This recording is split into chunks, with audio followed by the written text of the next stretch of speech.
بسم الله الفتاح العليم والصلاة والسلام على رسول الله الكريم. أسعد الله أوقاتكم بكل خير، والسلام عليكم ورحمة الله تعالى وبركاته. في البداية أرحب بكل المشتركات الغاليات اللي انضموا لقناتي، ونقول لكم شكرا لكم من كل أعماق قلبي على تعليقاتكم المحفزة والإيجابية اللي تركتوها في حقي في الفيديوهات السابقة. اليوم جبت لكم موديل تري سامبل وبزاف شباب، وراح يعجبكم ان شاء الله. اذا تبعتوا كامل الخطوات وكامل التفاصيل راح تنجحوا في خياطة هذا الموديل. راح نحتاج 3 امتار من قماش شوازيت. هنا عندي 4 امتار من القالون. القالون هنا يبقى اختياري، انا صراحه ديت هذا اللون الاصفر لانه يواتي هذاك اللون جاي ازرق قاتم، يعني هنا ما راهش يبان في الكاميرا. راح نحتاج لوبي. البي انا كما راكم شفتوا في البدايه انا استعملت اللون الاصفر واللون الازرق. نتوما اذا حبيتوا تبطنوا بالرقبه بالاصفر يبقى لكم الاختيار.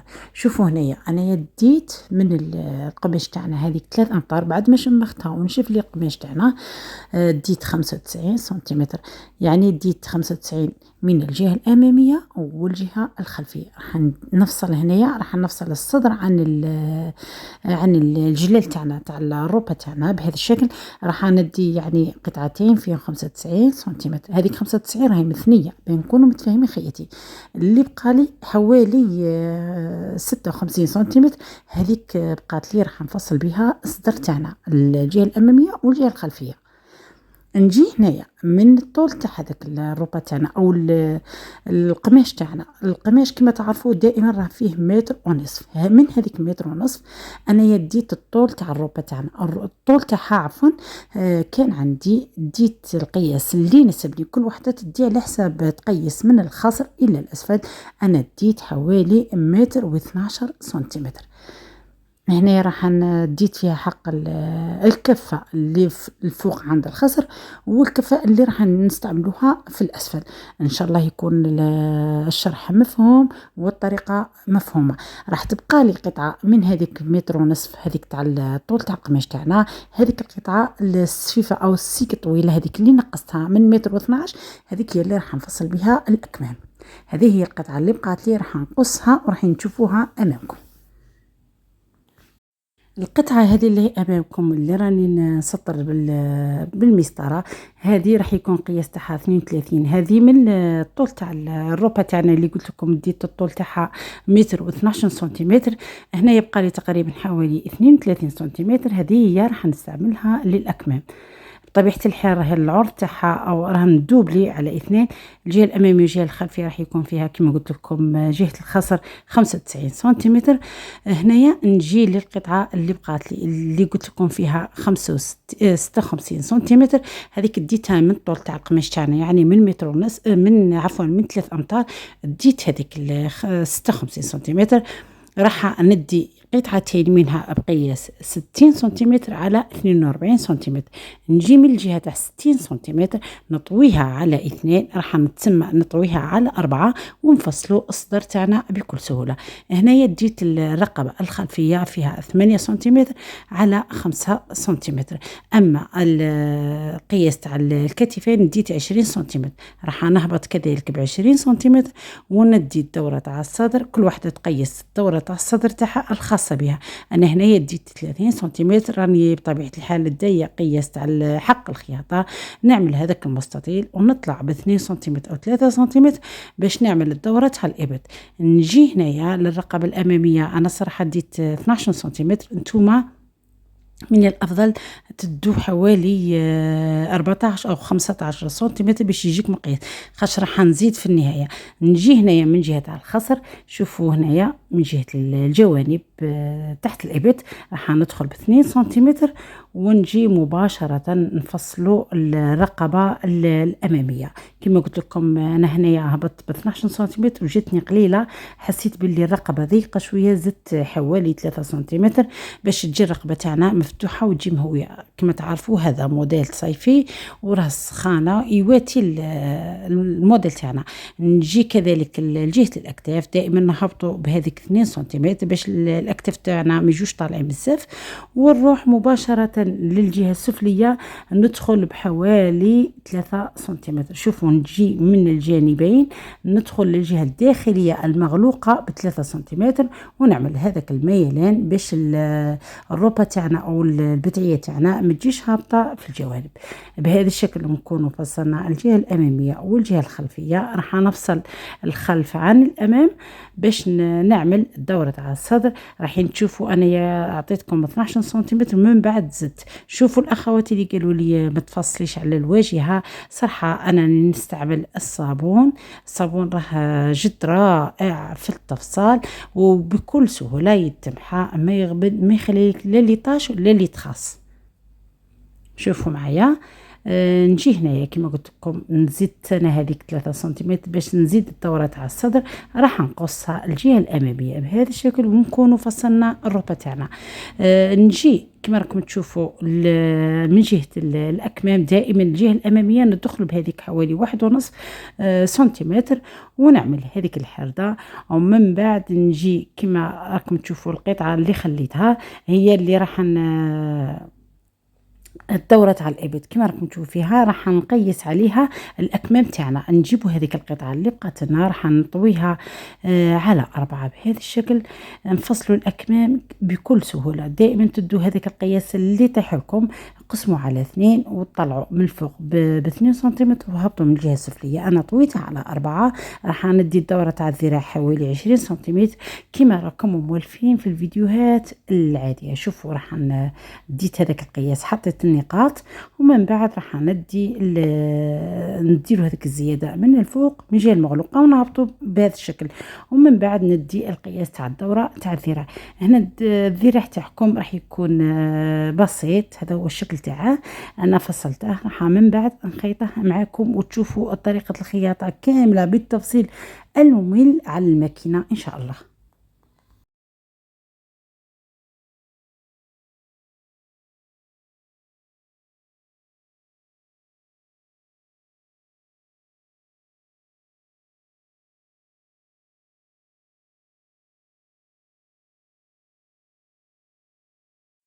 بعد ما فصلنا الأكمام تاعنا نمر مباشرة للقطعة اللي كان قياس تاعها 95 سنتيمتر. راح نفصلها على بعضها. هذه القطعة اللي كان فيها 95 على طول متر و12 سنتيمتر هذا هو الجلال السفلي تاع الروبة تاعنا. راح نفصلهم على بعضهم ونمر مباشرة نزجفوا أو نبطنوا الرقبة الأمامية والخلفية مع بعض بلوفي.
الطريقة تاع تسجيف الرقبة الأمامية والخلفية بالبي خليتكم تشاهدوها، لأني صراحة في كذا من فيديو شرحت لكم كيفاش نسجفوا الرقبة بالبي. نجي هنايا للجهة الأمامية تاع الصدر تاعنا، نحدد المنتصف ونحددها بالحداد أو بالمكواة بهذه الطريقة باش نخيط عليها القالون. شوفوا هنايا القالون أنا يديت هذاك اللون الأصفر صراحة عطاه نظرة بزاف شابة وخرج روعة روعة روعة. راح نخيط بهذا الشكل.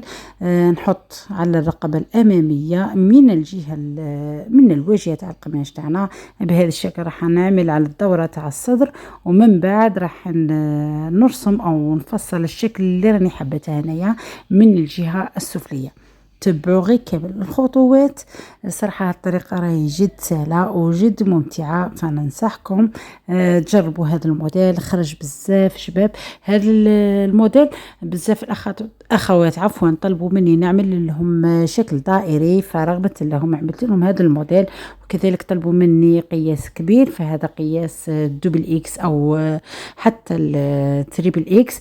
كما قلت لكم دائما وابدا في الفيديوهات السابقة، الروبة اللي تكون عندها في الخصر لاستيك ولا حزام راح تلبس كامل لي طاي.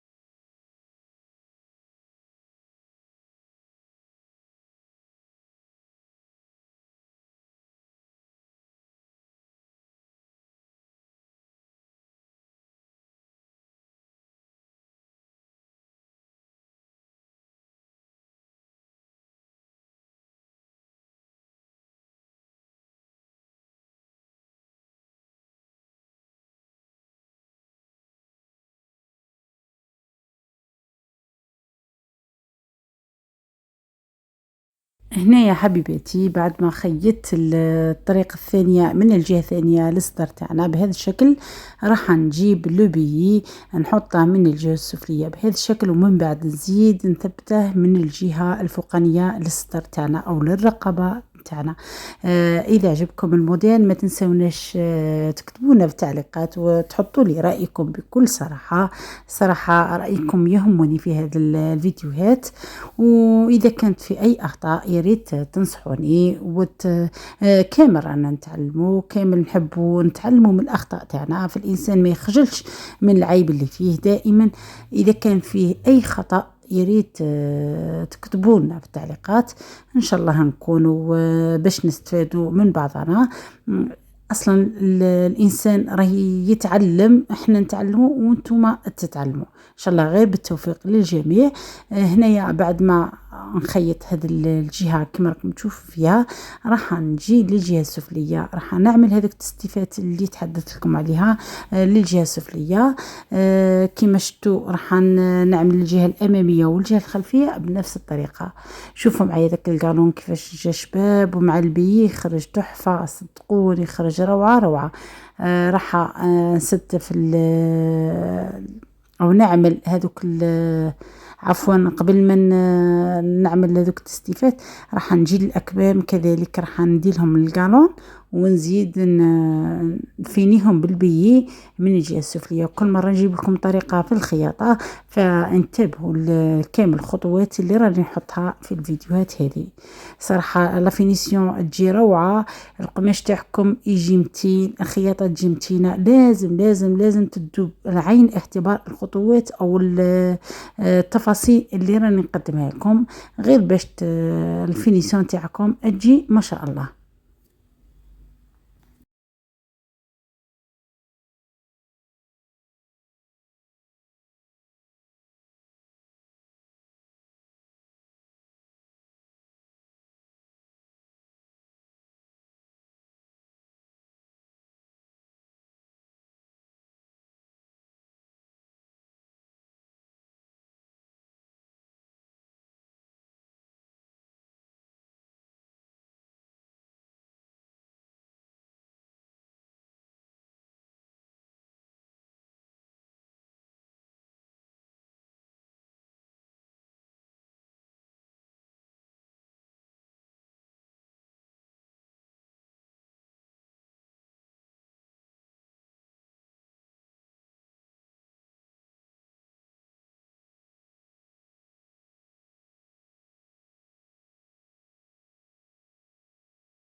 في هذه المرحلة راح نعمل كفة للجلال السفلي تاع الروبة تاعنا بهذا الشكل. راح نعمل للجهة الأمامية والجهة السفلية، راح نعمل نفس الطريقة، راح نبليها بعد ما نحدو المنتصف.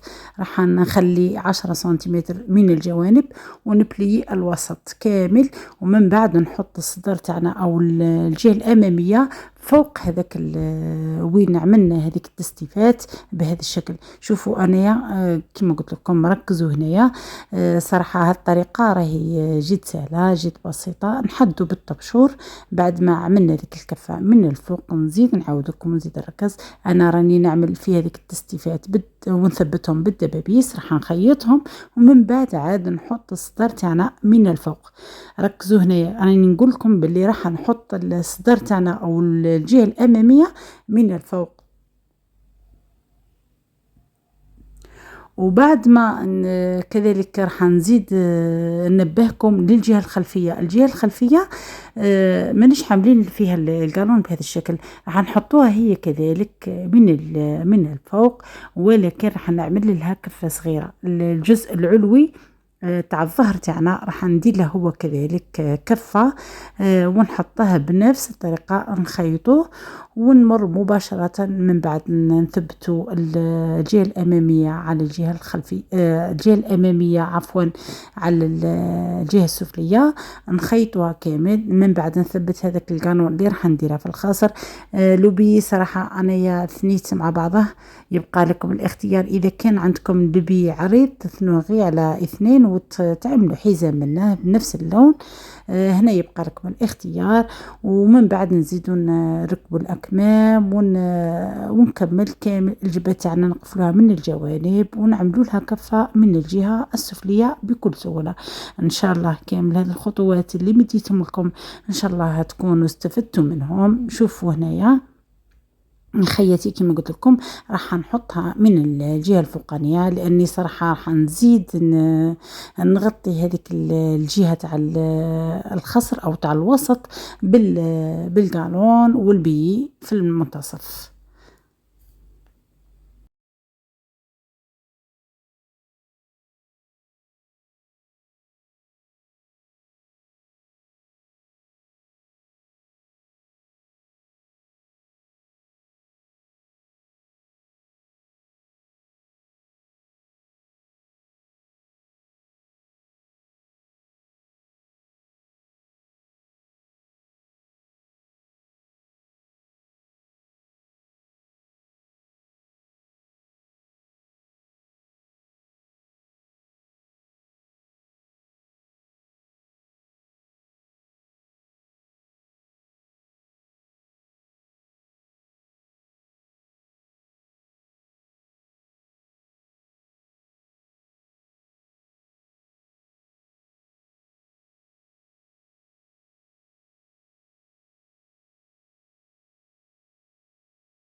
شوفوا معايا خياتي، فيما يخص الجزء الخلفي للروبة تاعنا او الظهر تاع الروبة تاعنا، نجوم الجهة تاع الظهر الفوقانية نعملو كفة من الجهة السفلية ونخيطوها بنفس الطريقة كما خيطنا الجهة الأمامية. راح نبليو القماش تاعنا الجهة السفلية أو الجلال السفلي، نبليوه نعملو له تستيفات ونزيدو نثبتو عليه قالون كمرحلة تزيينية. من بعد نقفلو الجوانب وتشوفوها جاهزة ان شاء الله. نتمنى الفيديو تاع اليوم يعجبكم، فما تنسوناش بلايك وتبارطاج الفيديوهات باش تعم الفائدة على الجميع. وشكرا لكم على المشاهدة وحسن الإصغاء، ودمتم أوفياء للقناة، والسلام الله عليكم ورحمة الله تعالى وبركاته في فيديو آخر إن شاء الله.